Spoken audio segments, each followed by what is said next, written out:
मेरी बीवी तेरी गर्लफ्रेंड है और मेरी बीवी तेरी गर्लफ्रेंड है। और मेरी बीवी सबकी। हाउसफुल 5 देखा ही हूं मैं दो बार, जो बॉलीवुड की सबसे बड़ी फ्रेंचाइजी फिल्म है। बिग बजट, आधे बॉलीवुड की स्टार कास्ट, मार्केटिंग स्ट्रेटेजी के लिए दो क्लाइमेक्स रख दिए। ए में अलग किलर होगा और बी में दूसरा, और ये सब करने के बाद भी फिल्म को देखकर लगा कि ये तो टट्टी है।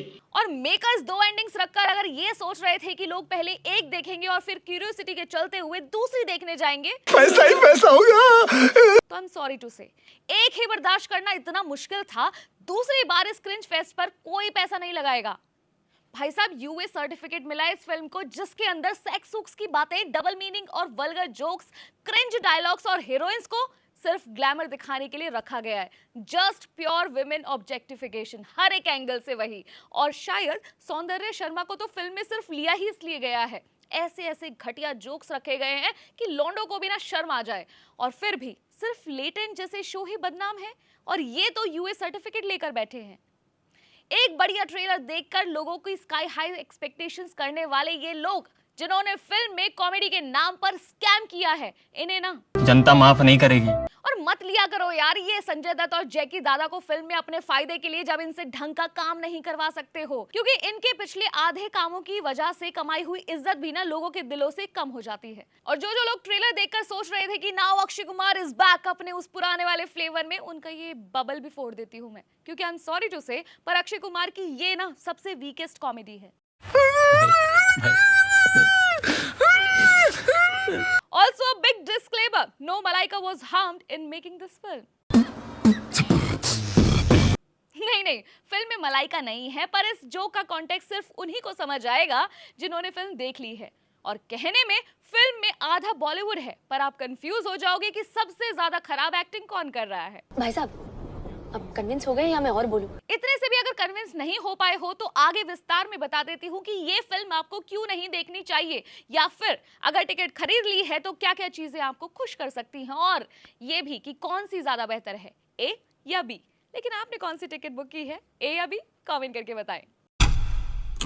हाउसफुल 5, जिसमें अक्षय कुमार, अभिषेक बच्चन, रितेश देशमुख, जैकलिन फर्नांडिस, सोनम बाजवा, नरगिस फाकरी, संजय दत्त, जैकी श्रॉफ, नाना पाटेकर, कुल मिलाकर 20 एक्टर्स हैं। मतलब आधा बॉलीवुड ले लिया है इन्होंने। एंड ये बॉलीवुड की सबसे बड़ी फ्रेंचाइजी है, क्योंकि ये 5वां पार्ट है इस फ्रेंचाइजी का, जिसकी कॉमेडी का level with every part actually नीचे ही जा रहा है। बट ट्रेलर इस फिल्म का बहुत बढ़िया कट किया गया है, क्योंकि सारा बेस्ट पार्ट ना वहीं दिख गया, और उसी को देखकर हम जैसी भोली जनता इस फिल्म के लिए एक्साइटेड हो गई और फिल्म देखने पहुंच गई थिएटर। बिना स्पॉइलर दिए अगर बताऊं तो फिल्म की कहानी है कुछ इस तरह। डैडी रंजीत के 100th बर्थडे पर क्रूज पार्टी रखी जाती है, जहां पापा रंजीत भगवान को प्यारे हो जाते हैं और उनके 69 बिलियन की प्रॉपर्टी का मालिक वो बनाते हैं उनके असली बेटे जॉली को। पर क्रूज पर एक नहीं बल्कि तीन जॉली पहुंच जाते हैं to claim on that property, और इसी के बीच हो जाता है एक मर्डर। अब किसने किया है ये कत्ल, कौन है असली कातिल, इसी को लेकर 3 घंटे खिंच जाते हैं। फिल्म में इतनी बड़ी स्टारकास्ट लेने का ना हमेशा फायदा हो ये जरूरी नहीं है, और इसका लेटेस्ट एग्जांपल है रोहित शेट्टी की सिंघम अगेन और सर्कस। भाई साहब, गाने कभी भी कहीं से भी टपक पड़ते हैं। गाने ऑल्दो बुरे नहीं हैं, लेकिन वहां फिल्म में बस वो टाइम बर्बाद करने का काम करते हैं, और फिल्म में जिसे नॉस्टैल्जिया बीट की तरह यूज करने का सोचा गया था, वही सबसे खराब और वीक पॉइंट लगा मुझे फिल्म के अंदर। संजय दत्त और जैकी श्रॉफ वाला पार्ट, उनकी एंट्री इतनी फेक सीजीआई और डायलॉग्स के साथ थी कि मूड ही खराब हो जाता है यार। ऊपर से भाई डायलॉग्स भी नहीं बोले जा रहे उनसे, एवं ही कुछ भी कर रहे हैं। जैकलिन का पूरी फिल्म में बस एक ही डायलॉग से काम चल गया। जितनी बार अक्षय कुमार गन उनकी तरफ पॉइंट करे, वो कहने लग जाती हैं, I sleep with you, I sleep with you. हैं? मतलब जितनी बार मैं ये सोचूं कि अब और खराब नहीं हो सकता, अब शायद बॉलीवुड की तरफ से एक अच्छी पिक्चर मिलेगी, ये फिर गलत साबित कर देते हैं हमें। बेकार है भैया, मैं तो टूट गया।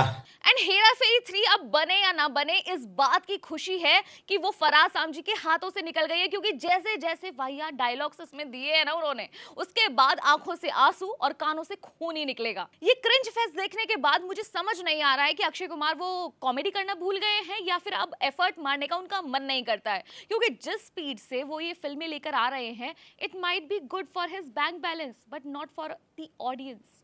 क्योंकि जिस स्पीड से वो फिल्में लेकर आ रहे हैं ना, it might be good for his bank balance but not for the audience, क्योंकि हमारे दिमाग का तो भरता ही बनता है ना।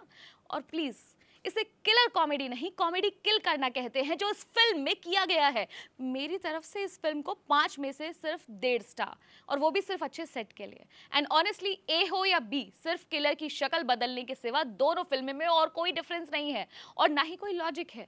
तो अगर आप सोच रहे हैं कि ए देखकर कुछ मिस कर दोगे या फिर बी देखकर कुछ मिस हो जाएगा, आप अगर ये मूवी देखोगे ही नहीं और स्किप कर दोगे तो भी कुछ नहीं मिस होगा। और कौन कौन मेरी तरह कॉमेडी को किल होते हुए देखकर सही सलामत वापस लौट आया है, कमेंट करके बताएं। और आप इस फिल्म को 5 में से कितना रेटिंग देंगे, ये भी आप कमेंट करके बताएं। And yes, do not forget to subscribe our channel. You can also follow me on Instagram. मेरा इंस्टाग्राम हैंडल है WhatsApp Sakshi. Please like and share this video. आप देख रहे हैं स्विच।